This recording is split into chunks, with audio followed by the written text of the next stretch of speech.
Hello everybody, welcome back to Commonwealth Flipper. One thing you can be guaranteed of if you're an eBay seller is there will always be change.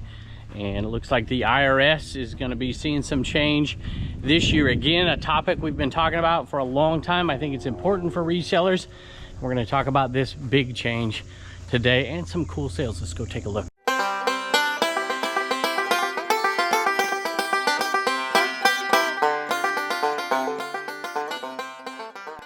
I've been in here for a few minutes taking care of some stuff, ordering some supplies. Gave the dog some treats and they're already asleep. So for those of you who've been watching this show for quite a while, you know we talk about this topic in all kinds of different ways because it affects people in different ways. And as a matter of fact, you know, if you've been following the legislation that's gone through Congress and has now been signed, there are some things in here, not just this 1099K thing, there are some things in here that really affect a lot of gig workers, especially eBay sellers, although it doesn't change a lot for most of us if you're already assuming you're already paying your taxes in the way you should. But I gotta say, there's something else in here that I've been researching. Something's not going in there. Something's sticking up. One of those little wrenches for the Jack Lane. It's still not going up. I'm boring you here.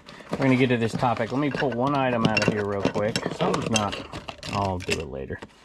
This knife sold. There's some really good sales here, but I want to jump into this topic right after this knife. That's the kind of thing that will drive me nuts, y'all. I'm going to fix it here in a second. But we'll jump into the topic. This is a Schrade knife. I got a giant lot of knives and just did amazing on it. They were so cheap in a giant box. But this one, can you see without me opening it? See, that one's broken. That blade is broken. This would have been a really, really good knife. But instead, it sold for $11.96 because of that issue, plus shipping. All right, we're going to attempt to talk about this in non-political terms. I'm sure some people will throw that in there. This is just in regards to how this could affect some resellers out there. I've got messages over the last few years of people as that threshold dropped on the 1099K for eBay or any platform for that matter, pushing those 1099Ks out, of course, to the IRS and to the reseller, that they're going to quit for multiple reasons. Maybe they're on some kind of assistance or something, or they can only report this much income and they can't do it anymore as that thing drops. In other words, they're not paying their taxes. I mean, let's be honest here. And that has kept people from continuing to resell. I've heard some people say that they haven't jumped into reselling because that threshold has continued to drop. I've heard people say, hey, I'm done with this type of reselling, or I'm going to sell it on multiple platforms to cheat the system or whatever. Look, I'm not advocating for anything. I'm just trying to look at this for the ramifications for most resellers and look at it from different angles. It was the 2021, was that the Recovery Act? I think that's what it was, where the threshold was supposed to drop to 600. And then there was an uproar and there was a tiered system. It was $20,000. So you had to sell $20,000 worth of merchandise, 200 items or more at $20,000. I think that's what the number was. And then you were going to get a 1099. Now, you had to pay taxes on all that anyways, but there's a lot of people, like I said, let's just face it, that if they weren't going to hit that threshold, they weren't going to report, they weren't going to do anything. Just to backtrack a little bit, for those of you who have been paying attention to this, it was $20,000. Then I think the IRS said that the guidelines, they were going down in tiers. I always thought it was, I don't know, maybe this is political, maybe I shouldn't say this. I always thought it was odd that in the Recovery Act, that thing was going to be dropped in order to accumulate more taxes, but they were accumulating more taxes on the people who were going to pay the smallest amount in taxes. That's not to say that everybody shouldn't pay their taxes. They should. But that was going to hurt lower income gig workers, I guess, more than it was going to hurt anybody else. It wasn't going to hurt the big guy. It wasn't going to hurt me. I'm an LLC, and I've got to report this stuff regardless of the 1099K. And I thought that was odd. And I think a lot of people did and advocated to change it, and then they got it tiered down. Was it 5,000, 2,500? It was going to eventually get to 600. I think 2026 or 7, I can't remember. But all that has gone by the wayside. I hate to wake these dogs up, but I gotta go inside and get something. Oh, you want to go outside anyways. This one's out. You can go. Now, some of you have been commenting that my Commonwealth of Virginia flag has been turning purple, and you would be right. And I changed it out. It's a blue one now. This is an awesome sale. I picked this up at a yard sale just last week.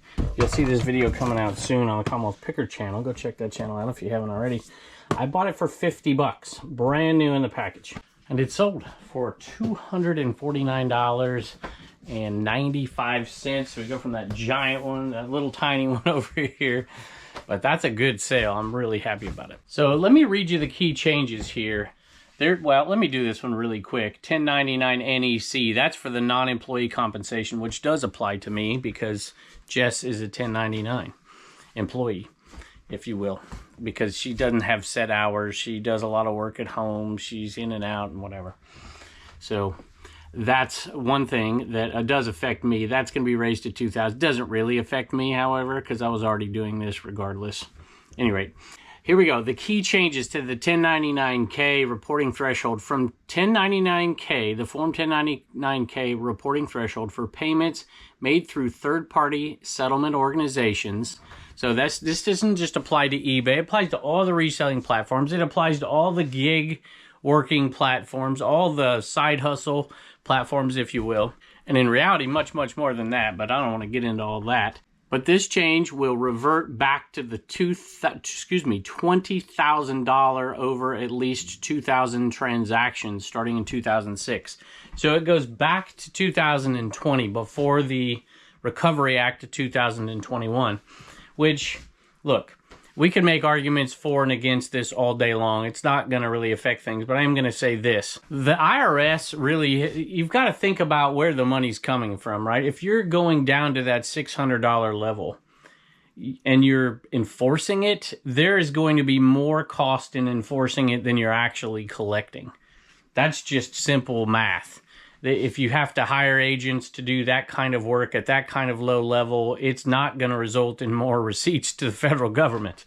And I think that that's part of the reason why the IRS was doing this tiered approach and probably hoping, in all honesty, that it would go back or at least stabilize, say, at 5,000 or something. So how does that affect us? Well, it doesn't affect me at all. It doesn't affect most of you out there at all, simply because you're already doing what needs to be done. I probably should throw in my Reseller Genie shout out right here. Code Commonwealth, 5% off. And if you happen to be an LLC, which I don't suggest most resellers do, unless it's your business and you're growing it, there's not that much benefit from it at all. I would suggest not doing it, but in my circumstances, it really makes sense. So I guess you can look and see. I'll tell you this story, just a personal story from my son. He used to sell on eBay, and it was very limited. He wasn't an eBay seller, so to speak, but there were certain things, he saw me doing it and he would sell. And he's like, man, if this is going to go to, because he might sell $1,000 worth of stuff in a year. And I'm not saying he shouldn't pay his taxes. And he does pay his taxes. My point is, he made a decision in his mind, even that little computing and little keeping track of cost of goods and all that stuff isn't worth it to him. And, if he's just going to sell $600, $800, $1,200 worth of stuff, then that's one thing. But if it's going to be reported and all that, and like I said, not advocating for not paying your taxes. You should pay your taxes on the first dollar that you make. But realistically speaking, there's a lot of people. This is me. The first year I sold on eBay, I didn't even think. I was a kid. I didn't even think, I have to pay income taxes on this thing. Now, the reality was I wouldn't have paid any income taxes on that thing at all. And so that little group of people I can kind of understand, where they might have reached that, $600, $800, $1,200 level. And if they would go through all the rigmarole for their tax, they wouldn't owe a dime anyways. And let's, like I said, let's face reality here. There's people that are maybe grossing, over $2,000, $3,000, $4,000 that if they do all the things right, they're likely not having any tax liability either, or limited tax liability. Sony VCR, y'all. This one has a little VHS tape. I always throw those in there. No remote on this one. It does have the AV cables. It is tested and working. If you put that in there, if you take the time to test it, work it, make sure it's working, clean it, throw a little extra in there, you'll get decent money. $59.95 plus shipping. So let's look at the ramifications from a couple different angles. Let's look at selling platforms angles. Let's take eBay, because I sell most of my stuff on eBay. That is going to be less work for them. And you're going to have a likelihood of more sellers on there. and that is good for them as well. That's debatable, but you get my point. And so they would advocate for this for sure, because they don't have to send out those 1099Ks to a vast majority of their sellers. The reality, a lot of people who are watching now, you look at these YouTube resellers like me and other people, and you're like, man, I sell $800 a month, and they're selling whatever. The reality is the vast majority of the sellers, not the vast majority of the sales, but the vast majority of the sellers are very small. They're selling extra stuff to make a little extra money, to get rid of it, to whatever. And so that is a huge portion of the eBay seller community. And that is something that eBay now does not have to do. I will say this before we move on. There are certain states that have lower thresholds than the federal government. So you got to be careful and pay attention to what state you're in. The dogs are kind of my warning system. Blue Ridge Mama warning system. Not that it's bad that she comes home, but if she is here, they're likely not on the front porch of this cabin. Check this one out, y'all. And we are going to look at how this is going to affect all of us, most of us who are doing this the right way anyways. Movie Time Sony VCR. It's got a remote on it. You can't see it. It's blue right there. I was watching a Dibdit show, as I often do on the back end where people can't see me, but I just kind of keep track of things because there's issues sometimes, either technical or personality or whatever. And somebody was selling VCRs. I'm like, oh, this is a show I want to watch.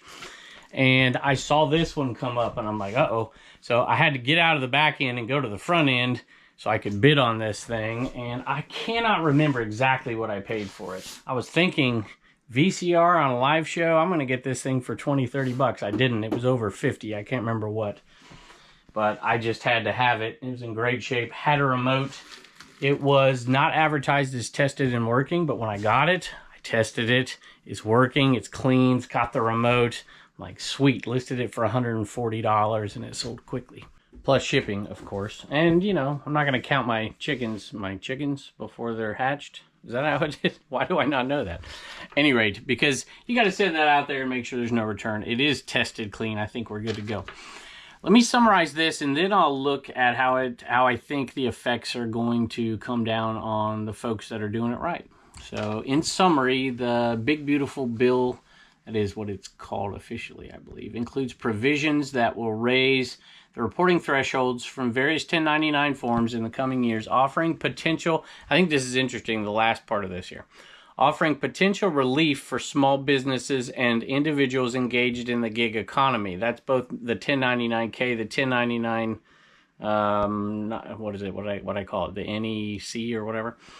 There's more 1099 forms than the ones that apply to us for reselling. However, so it says, offering, what does it say? I like the terminology here. Potential relief, potential if you pay your taxes or if you don't, good night. But that's certainly true of those NEC or those non-employee folks as well, for those very small gigs, if you will. However, it's because the business itself doesn't have to. I don't have to. Like, for instance, like if it ever got down to 600 and I'm making purchases, I believe this is true. I'm not an accountant, so don't listen to me. From certain people or doing consignment or something, and the threshold's that low, I got to issue them a 1099 as well, which is a burden on the business on top of it, because I don't know how to do that stuff. I got to hire somebody, the cost, and it's like, well, maybe I shouldn't do it, right? However, it's crucial to stay informed about the phased-in implementations of these changes. It doesn't sound like this change is phased in at all. This applies to this one. I left the door open. Poncho just came in. Of these changes, and continue reporting all taxable income accurately. Now, there's a message that I think we could all hear, of course. And there'll be some that don't for whatever reason. But, it is important. You need to, if you have not heard this, if you're new, you are supposed to pay your taxes on the first dollar of true income that you have made. And the gross number is what we're talking about here. If you get if you reach these thresholds now at 20,000, you're going to get that 1099. You better have all your ducks in a row. You better have your accounting done, because you don't want to pay taxes on 20,000, because if 20,000 came in, I guarantee you didn't make 20,000. You got to pay the fees, the shipping costs. You got to do all that stuff, the cost of acquisition, plus everything else, running the lights, gas, all of that. So if you are even going to approach that number, or in reality, you should be doing it from the get-go because you should be paying taxes on the first dollar. Let me revise what I just said. There are legal ways to limit your tax liability, and you should be taking advantage of all of those. So the reality, if you make $1 in gross income, you're not going to pay taxes on that. If you do, you got a problem. But the point still applies. You should be paying taxes on your first dollar of, you know, true income after all expenses are paid. But I think you get the point. I hope this is the right one, because I have a couple of these. This might not be the right one. Hold on a second. Yeah, 100% not the right ones. That one said butterflies. See the butterflies here? There were no butterflies on this one. This one sold for $19.95 plus shipping. This one has not sold yet. Now, if you've been listening to me for a while, I've often said that that number dropping, and if it ever got to 600, which I also said I doubted it ever will, but, you know, it was getting close, that it would have a positive ramification for those people who are doing it correctly. It would keep people out of the seller marketplace, as sellers, I should say, the marketplace as sellers, because they don't want to deal with it's not like it's an overwhelming amount of work here, y'all, especially if you do have a system that works for you or like my Reseller Genie. It's just not. And those things can pay for themselves as well because it reduces your liability. But it would still keep people out of the marketplace. And that's now gone. It's the 20,000 threshold is not going to keep very many people out of the marketplace as sellers. So those of you that complain about, maybe that's a harsh word, but I can't think of a better one. You know, everybody's selling on eBay now and everybody's doing this. You know, that's not necessarily the case. I really don't think so. The numbers don't bear that out. Now, there was a huge influx of new sellers, you know, during the COVID era and all that, but it has flatlined pretty. I mean, it's not going up, let's put it that way. And the sellers that are on here know what they're doing, that know how to do their taxes right and take all their deductions. Those are the ones that are going to be in it for the long haul, and I have a feeling that most of you out there who listen to this channel, that's you. The other part of that that's also not necessarily positive news for folks that do it the right way is a lot of those people who wouldn't get in as that threshold dropped are the people you're sourcing from, because they're selling it in ways, flea markets and stuff, where they're not reporting their taxes at all either. Hat sales have been inching down for me for a while now, and so I'm very well aware of that when I'm out there at sales. And I'm a little bit more selective. This one's been around a long time. Chevy trucks. Make sure it's the right one. It's sold on 20% off. And Linda, I got to give you a thank you. And it says repeat buyer and there's multiple purchases. So I'm going to say you are a viewer. $11.96 for this one plus shipping. Now, I just don't divorce myself from the category. There are still a lot of hats that go for good money, well worth picking up for $1, $2, $5, $20, depending on what kind of hat they are. But for me, this type of hat right now, if I saw this at a yard sale, I'd pay. It's kind of cool. It's got a little suede brim to it. I would not pay more than $1 for that hat at a yard sale right now. I'm down to, that's not going to go back in, 2 big lots of the Infinity or Skylanders, Disney and Star Wars and Skylanders. There's some little ones left as well. This Disney Infinity lot sold for $49 plus shipping. Sold this Coach Lex crossbody. This one's in really great shape. I think I paid $20 for this one down in Florida. I think. It's hard to remember sometimes. I go to so many sales, but I think that's what I paid. $99.95, I think, for this one, plus shipping. Out here in the big giant mess, because this sold right here, and I have not brought it in, just listed that yesterday. And this was listed 2 days ago, and I haven't been out here to bring it in. I'm too lazy. But Precision New Wave Oven, I gotta give my dad credit for this one. So Pops is out there, and sometimes if we hit a big yard sale, he'll go over and I'll be like, hey, you go to that end, I'll go to this end. And sometimes I'll just glance over and he'll be like, come over here. If it's something real good, it'll be like, now. And I grabbed that one at a church sale, I think, and he spotted it. And I went over there and I was like, yeah, okay, we got it for a good deal. Sold for $60 plus shipping. You know, I got tons of stuff at that sale. Those 2 boxes there, I think both of those bags right there all came from the sale. And I don't think I paid $60 for everything. Jess has been gone for like 9 days. Had Turner with her, by the way. And so we haven't done much along the lines of live selling, although my daughter did a show with me. And we're going to be back at it this week. So if you're watching this, matter of fact, let me tell you this. This next one's cool, though. I'm going to stop over here really quick. Gary V is going to join us on dibdit.com, I think on the 16th of July. We've got some giveaways going on over there. All you got to do is be a member. Just go sign up for that. No money involved. Should be fun. And when we get to 2,000, we're giving away a box. I think we're getting close. Check this thing out, y'all. Bonus pack. Look at it. It's even got a disc in it. And I do not remember where I got this. So I'm going to say, since I don't remember, this looks like a death pile picker type item. Might have came from that buyout, I think. So, at any rate, Mike, you can let us know in the comments. $100 for this one. Plus shipping. Look at this sad little puppy. You guys have been behaving in here today. So this should be in here. Shouldn't be. I think I see it right there. Let me put that up here. This is a little Bratz little accessory zipper kit thing. And that one, these go okay, y'all. You find stuff like this in the package. $22.95 plus shipping. And we have a second viewer sale of the day. So I've got to thank Renee. Renee, thank you. They left a message. I think it's the only message I saw in today's sales. So I'm a regular watcher. Keep up the good work. Please ship both of my orders together if possible. But it looks like you got 3 of them. So I appreciate that. It's a bunch of Barbies here. The best of, wait a minute, the best of Y10. That's the name on eBay. So thank you. I'm going to pull them all and let everybody look at them at the same time. All right, I got them all out. And I often don't pick up Barbies, newer ones. I mean, some of the old stuff I know what to look for. Look, this says Avon exclusive. But this was part of a buyout. So I was like, you know what? It's not going to cost me any more. Just going to get them and sell them. And these two sold, I think, for $18.95. These sold for $20. I got to make sure my numbers are right here. Let's see here. This one sold for $18 plus shipping, and these sold for $22.95. They're going to all go in one box, and we're going to give you a shipping discount. I think they should fit. We'll find a box for it. So, look, Avon does sell, y'all. Just not for much.